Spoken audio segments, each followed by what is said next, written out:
活了100万次的猫。现在我们要讲的这个故事，就是从这本故事书改编来的。我第一次呢看到这个故事的时候，我都觉得我自己开悟咯。怎么说呢？我们看中国字这个字很妙哦，王和主这两个字很像，只差一点，可是差一点差很多哟。琥珀猫经历了100万次的生命，每一次都是别人的宠物猫，也就是它都有一个统治它的王，它从来不是自己生命的主人公。直到呢最后一世，它当自己生命的主人公，他才觉得自己真正的活过了，爱过了。明珠校长说故事，现在我们马上来开始活了100万次的猫这个故事。有一只活了100万次的琥珀猫哦，它死了100万次，也活了100万次。在这100万次的生命里，它一直都是别人的宠物猫。它遇到了不同的主人，每个主人都为琥珀猫的生命带来了不同的经历和体验。有一世它是一位贵妇的宠物猫，这位贵妇让琥珀猫身上带满了金银珠宝。有时候她会把琥珀猫穿着跟她一样类似的衣服。这位贵妇把琥珀猫当成是她财富的一种象征。有一世，琥珀猫的主人是一位木匠。木匠用他双手给琥珀猫做了一个非常温馨的小窝。在这一世琥珀猫见识到这个木匠呢，如何用他灵巧的双手创造了他所拥有的一切。又有一世，琥珀猫的主人是一位非常勤奋的医师。虽然这位医生也很爱琥珀猫，可是他实在是太忙了，常常忙着照顾病人忙到3更半夜才回家。后来琥珀猫生病了，他也没有注意到。等到这位医生发现了琥珀猫呢已经奄奄一息的时候，已经为时太晚了。有一次，琥珀猫呢遇到了一个脾气非常暴躁的主人。他不只对琥珀猫没有耐心，他对所有的事情都没有耐心。琥珀猫经常被关在一个笼子里面，没有自由，没有温暖，只有恐惧和恐吓。尽管生活过得非常的痛苦和艰难，琥珀猫呢依然用它的勇气和坚韧来度过每一天。有一次呢，琥珀猫的主人是一位勇敢的战士，他带着琥珀猫征战四方。这位战士特别欣赏琥珀猫的勇气，所以也做了一个面具。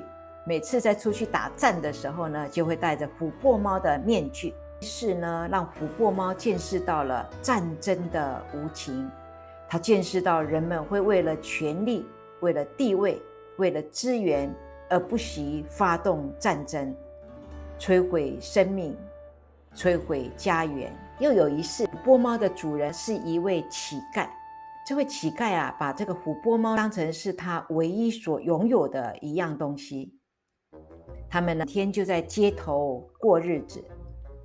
琥珀猫也一直和他相依为命，陪着这个乞丐过着穷苦潦倒的一生。又有一世，琥珀猫的主人是一对收养流浪猫的母女。琥珀猫是他们在路上捡到的一只流浪猫。在这个家里，琥珀猫不再是唯一的宠物，因为他们收养了很多不同的猫。很多时候，为了博取主人的关注的眼神和更多的爱，很多猫都会浑身解数，使尽各种本事来讨主人的欢心。有一世，琥珀猫的主人是一位很有智慧的智者，他会教琥珀猫有关生命的智慧。在琥珀猫第100万次的生命的那一世，它的主人是一个拥有一个水晶球的小男孩。琥珀猫可以从这个水晶球里看到他的过去，也看到自己渴望的平等、自由和独立。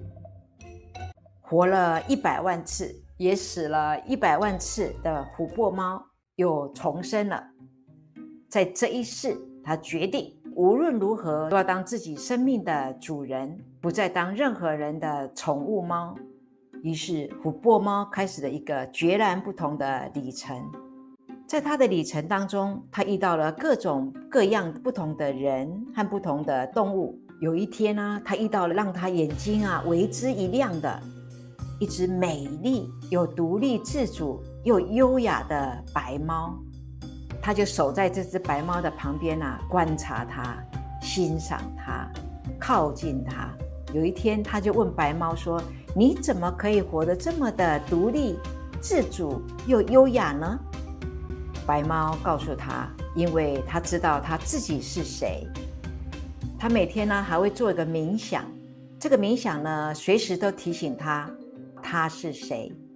他看着琥珀猫，他也带着琥珀猫做了一个2分钟的冥想。随着时间的推移，这2只猫越来越欣赏对方，所以他们就决定要成为彼此的伴侣。他们一起克服生活当中很多的挑战，他们携手度过很多美好的时光，互相学习，互相鼓励。最后，他们决定成为彼此的伴侣，共同创造新的生命。不久，他们就迎来了一群非常可爱的小猫咪。和他们的父母一样，这群小猫咪也具有独立自主的精神。在这个充满爱和独立的家庭当中，每只猫在白猫和琥珀猫的悉心教导下，学习如何独立自主，还有解决问题，然后成为自己生命的主人。虽然生活中会遇到很多不同的挑战，可是琥珀猫终于真正的体验到了什么叫做生活，什么叫做爱。